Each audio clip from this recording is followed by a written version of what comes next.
نون والقلم وما يسطرون ما أنت بنعمة ربك بمجنون وإن لك لأجرا غير ممنون وإنك لعلى خلق عظيم فستبصر ويبصرون بأيكم المفتون إن ربك هو أعلم بمن ضل عن سبيله وهو أعلم بالمهتدين.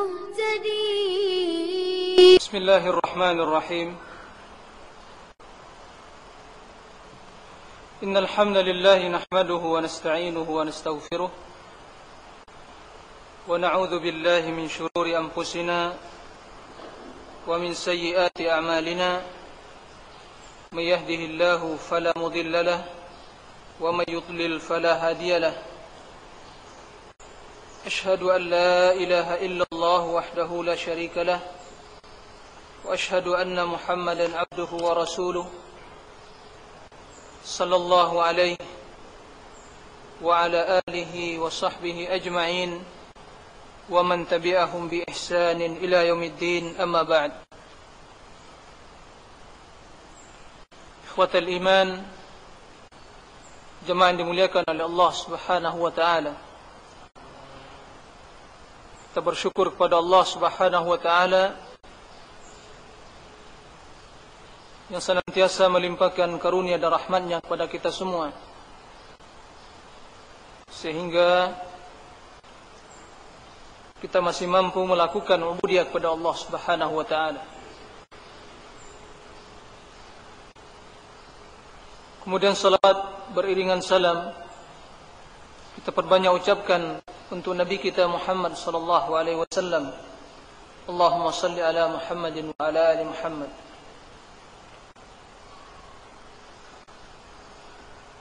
Pada pembahasan kita tentang Kitab Tauhid, kita telah membahas hal-hal yang berkaitan dengan keutamaan tauhid, yang intinya at-tauhid atau akidah yang sahihah merupakan faktor utama untuk mendapatkan seluruh kebaikan dunia dan akhirah. Dengan tauhid yang sahih, tauhid yang benar, dan akidah yang sahihah, maka seluruh kebaikan dunia dan akhirah akan digapai, akan didapatkan oleh seseorang dalam menjalani kehidupan dunia dan akhirat kelak. Sangat banyak sekali keutamaan tauhid, dan ini telah kita jelaskan pada kajian sebelumnya. Adapun pembahasan kita pada pertemuan kali ini tentang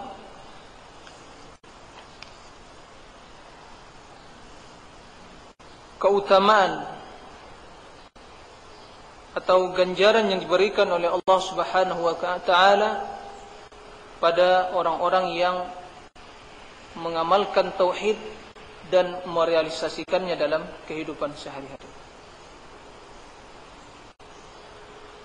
Dalam hal ini, pengarang kitab Tauhid membawakan sebuah judul yang berjudul Babu man haqqaqa at-tauhid dakhala al-jannata bighairi hisab.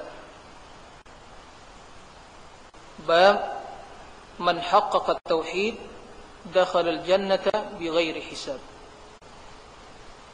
Bab barang siapa yang mengamalkan tauhid, merealisasikan tauhid, maka ia akan masuk surga tanpa hisab. Barang siapa yang mengamalkan tauhid, barang siapa yang merealisasikan tauhid, maka dia akan masuk surga tanpa hisab. Nah, apa maksud dari haqqaqat tauhid? Mengamalkan tauhid, merealisasikan tauhid, sehingga balasannya masuk surga tanpa hisab.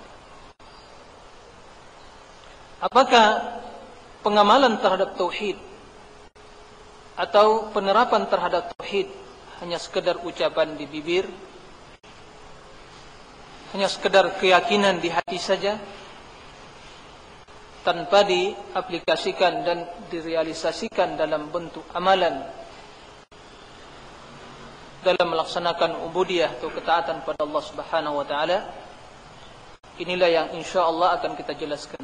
Apa hakikat hakikat tauhid? Telahkah kita merealisasikan tauhid sebagaimana yang dituntut oleh Allah Subhanahu wa taala, sehingga kita berhak masuk surga tanpa hisab, atau tauhid kita belum memenuhi persyaratan untuk mendapatkan kemuliaan dan pahala yang sangat besar ini? Para ulama menjelaskan, para pensyarah kitab tauhid, para ulama menjelaskan maksud dari hakikat tauhid, maksud dari merealisasikan tauhid dan mengamalkan tauhid. Ada 3 perkara yang harus diperhatikan dalam merealisasikan tauhid, agar selalu keutuhan dan kesucian dan kemurnian tauhid tadi terus terjaga. Yang pertama, tahdhibuhu wa tasfiyatuhu minasyirkil akbari wal asghar, yaitu menjaga tauhid, memurnikan tauhid, mensucikan tauhid, membersihkan akidah dari kesyirikan, baik syirik yang besar atau syirik yang kecil. Ini yang pertama. Jadi dalam bertauhid, dalam berakidah, maka kita harus membersihkan tauhid kita dari bermacam bentuk kesyirikan, apapun bentuknya, baik syirik yang besar atau syirik yang kecil. Sebab kesyirikan adalah kezaliman, dan kesyirikan yang besar itu akan membatalkan tauhid.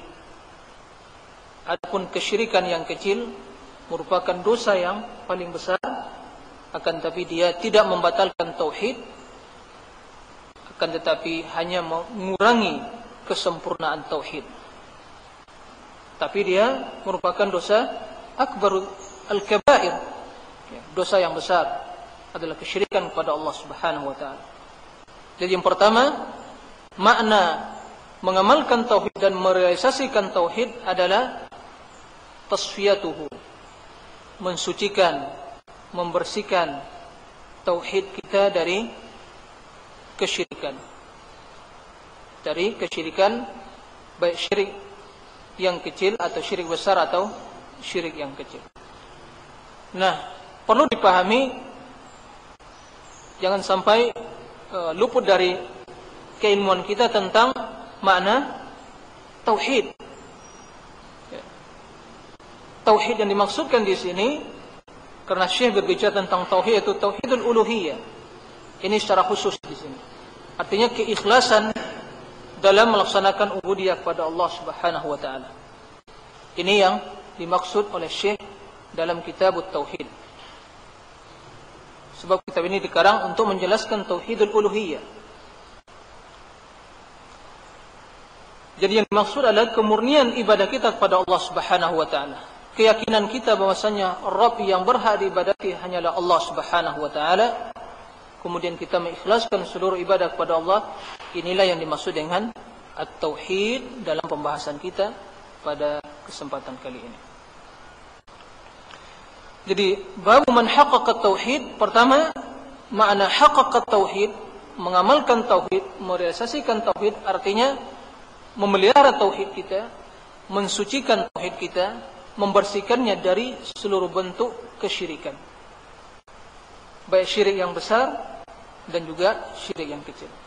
Kita telah jelaskan tadi bahwasanya syirik yang besar itu akan membatalkan tauhid, mengeluarkan seorang dari Islam. Adapun syirik yang kecil itu akan mengurangi kesempurnaan tauhid seseorang, tapi dia tidak mengeluarkan dari Islam. Akan kita jelaskan, pengarang juga akan menjelaskan makna dari atau contoh-contoh syirik besar dan syirik kecil. Ini yang pertama. Yang kedua, kita harus bersihkan tauhid kita, selamatkan tauhid kita dari al-bid'ah al-qauliyah al-i'tiqadiyah, segala bentuk bid'ah yang berkaitan dengan keyakinan dan perkataan kita. Jadi tauhid seorang tidaklah akan sempurna, tidaklah akan suci tauhidnya, tidak akan selamat akidahnya jika tidak selamat dari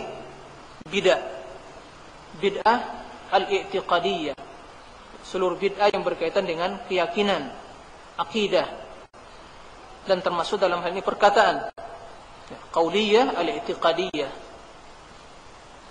Dan bid'ah sebagaimana kita ketahui adalah seluruh perkara yang menyelisihi Al-Quran dan Sunnah dan apa yang diamalkan oleh sahabat Rasulullah SAW.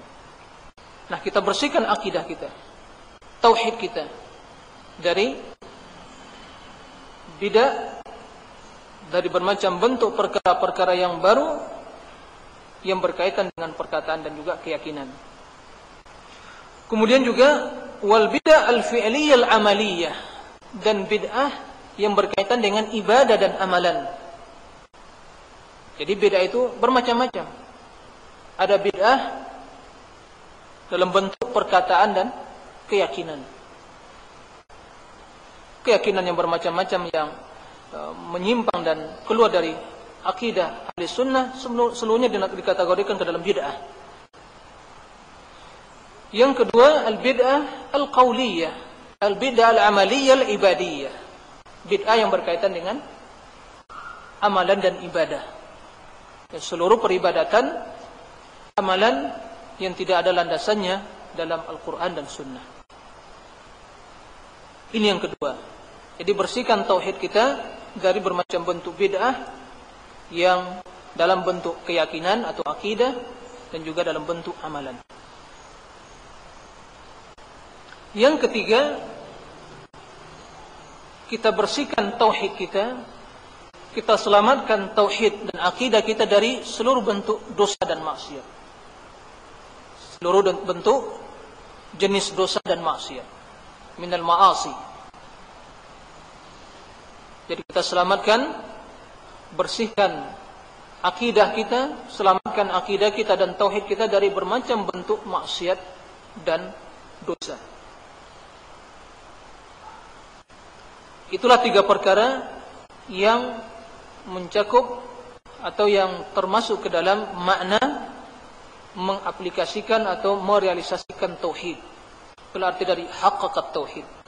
Oleh karenanya, seorang yang mengucapkan la ilaha illallah, meyakini kebenaran la ilaha illallah, akan tapi masih gemar melakukan perbuatan-perbuatan syirik. Mengucapkan la ilaha illallah, tapi masih pergi ke kuburan-kuburan para wali, beristighatsah atau tabarruk atau tawassul, atau melakukan tawassul yang bid'ah, sekalipun tidak meminta kepada para wali dan kuburan tersebut, tapi menjadikan para wali orang-orang soleh sebagai perantara antara dia dengan Allah, adalah bid'ah. Jika dia meminta kepada perantara dia, adalah kesyirikan yang besar.